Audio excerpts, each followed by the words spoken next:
అయ్యా కోమరెడ్డి వెంకరెడ్డి గారు, మొన్న నువ్వే కదా గడ్కరీ దగ్గర పోయి వచ్చింది, గడ్కరీ గారి దగ్గర పోయి వచ్చింది. అంతకుముందు మీరే కదా అమిత్ షా గారిని కలిసి వచ్చింది. నేను సిద్ధంగా ఉన్నా, ఆ షిండే పాత్ర పోషించడానికి సిద్ధంగా ఉన్నా అని చెప్తూ కదా. నీ మీద విశ్వాసం లేక ఆ షిండే పాత్ర మేము మీకు ఇస్తలేము. నువ్వు ఈరోజు మా ఎమ్మెల్యేల గురించి మాట్లాడేదని చెప్పి నేను ప్రశ్నిస్తున్నా. టచ్లో ఉన్నది నువ్వు, మా హైకమాండ్తో టచ్లో ఉన్నది నువ్వు. నీలాంటి వాళ్ళు 5గురు ఉన్నారు మాకు, నీలాంటి 5గురు మంత్రులు మాకు టచ్లో ఉన్నారు. అయినప్పటికీ కూడా మేము చాలా హుందాగా ప్రజాస్వామ్యాన్ని గౌరవిస్తున్నాం. కాబట్టి కోమటిరెడ్డి మరి దినంలోనే పోసుకున్నాడో తెలియదు, మధ్య భ్రమించి మాట్లాడుతున్నాడో తెలియదు.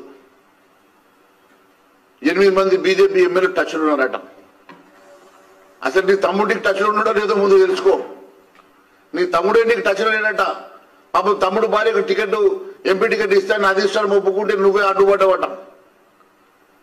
నీ తమ్ముడికి నీకే లొల్లైతుంటే నీకు వేరే వాళ్ళు ఎందుకు టచ్లోకి వస్తారో అర్థమైతే లేదు.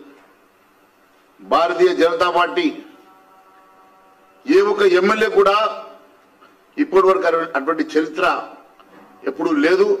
భారతీయ జనతా పార్టీ ఎమ్మెల్యేని ముట్టుకునే సాహసం, ధైర్యం కూడా ఇంకోసారి చేయొద్దని చెప్పి తెలియజేస్తున్నా. మా ఒక్క ఎమ్మెల్యేను ముట్టుకుంటే బిడ్డ 48 గంటల్లో నీ ప్రభుత్వం కూలిపోతుందని తెలియజేస్తున్నా. మేము హుందాగా ఉన్నాం, ప్రజలు ఇచ్చినటువంటి మ్యాండేట్కి గౌరవిస్తున్నాం. కాబట్టి మేము గమ్ముగా ఇప్పటికే ఎక్కడెక్కడ ఎన్నెన్ని వసూలు చేస్తా ఉన్నావో మా దగ్గర చిట్టా ఉన్నది బిడ్డ.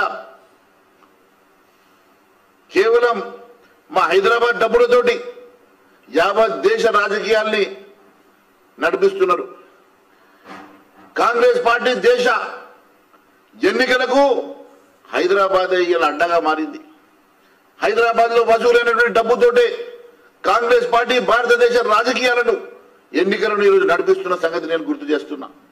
మా దగ్గర పూర్తి ఆధారాలు ఉన్నాయి కాబట్టి మాట్లాడుతున్నా.